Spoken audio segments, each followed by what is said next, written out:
Hi, I'm Bill Price, the sports editor here at the New York Daily News, and we're going to talk NFL draft. We have our NFL draft expert, Ebenezer Samuel. The draft is Thursday. First question on everyone's mind is who will be the number one pick? I think one way or another, it's probably going to be Luke Joeckel. He's a big 6'6", 315-pound left tackle from Texas A&M. It's an odd situation, though, because you get the feeling that the Kansas City Chiefs really don't want to pick a whole lot. Right. They've had a lot of guys in. You know, they don't have a whole. I mean, they have a lot of needs, but there's not this Cam Newton or this Andrew Luck, this surefire superstar in the draft. Joeckel's a good left tackle. You can plug him in for like 10 years, but he's not a star. So you get the feeling they might try to trade the pick. So, all right, perhaps the biggest name in the draft is Manti Te'o. Not only because of what he did at Notre Dame, but of course the whole fake girlfriend scandal. Yeah. A lot of people talk that may have hurt his draft stock. Did it?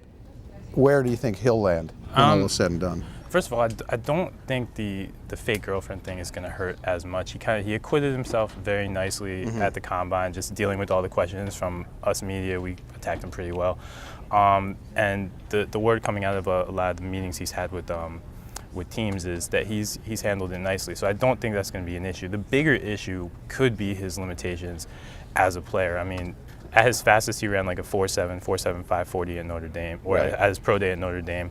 That's not great. He's a middle linebacker. That's a position that's kind of been a little bit minimized in today's NFL. So, you know, here you have a middle linebacker who's more like an he's more like an emotional leader than anything else. So, you know, is that a great thing? Could he go in the first round, you think, or no? I could see him going in the first round, but really late. He's not a Patrick Willis guy. He's not going to go in the top 10. He's not that transcendent middle linebacker. He's the kind of guy. I could see him going maybe very late to the Baltimore Ravens. The Giants had him in for a workout earlier last week. Right. But I don't see them taking him. It's interesting. They'll work out a lot of players and not take him. I think they were looking at him more as a second-round guy. More likely, I see him fitting in that 30 to 40 range, maybe in the second round. Okay, who's the one guy in the draft not too many people know about, and a year from now, maybe 2 years from now, could be a superstar in this league? I won't say. I'll give you a guy who won't be a superstar first, but who could be kind of this year's Alfred Morris, and that's this kid from Stony Brook, actually, just Long Island. His name is Miguel Masonet. He's represented by the same guy who represents Joe Flacco, Joe Linta. He's not going to go get guys unless they're pretty good.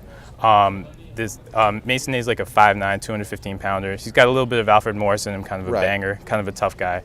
And I could see him kind of being like a sleeper running back in this draft. First-round guys or guys who might be on the fringe there.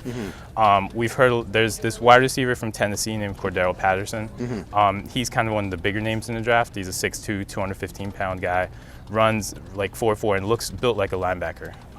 He's going to go in the first round, but he has a teammate named Justin Hunter, who ran in the 4.4s, around the same measurables, like 6'1", 200 pounds.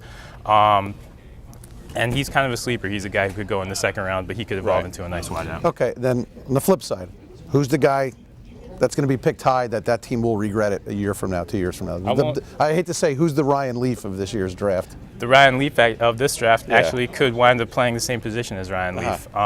Teams are going to reach for teams always reach for quarterbacks.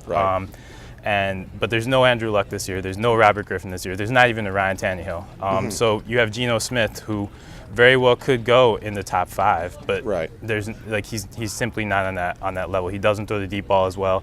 He played in like I guess you could say a little bit of a simpler offense in West Virginia. But Geno Smith is going to go in the top 5. He's going to go 2 picks lower than Robert Griffin went last year. And then there's another quarterback, E.J. Manuel, out of Florida State. Pretty much, he's like, if you went to a lab and you built a quarterback, you would build E.J. Manuel. There's a real high risk reward. He can be really good. He could be the next Colin Kaepernick, or he could be the next Ryan Leaf. The Jets right now pick 13. They could get the number 9 pick if they trade with the Bucks. Who's wearing a Jet jersey at Radio City Music Hall next Thursday night? I'll give you 2 names that are possible. One could be Darrelle Revis' possible replacement. That's a D. Milliner, cornerback from Alabama. He ran really well at the combine. I think he ran either high 4.3s, low 4.4s, depending on who you asked. Plays the same position. That can't hurt. So he's one guy to watch for. Barkevious Mingo is another name I've heard a lot about. He's a real high cut, like a probably 6'2", 235-pound linebacker. From LSU, great pass rushing guy. There are questions about his strength. He benched, I think, 225 like 18 to 19 times. Didn't bench again at LSU, so he didn't really answer the questions there.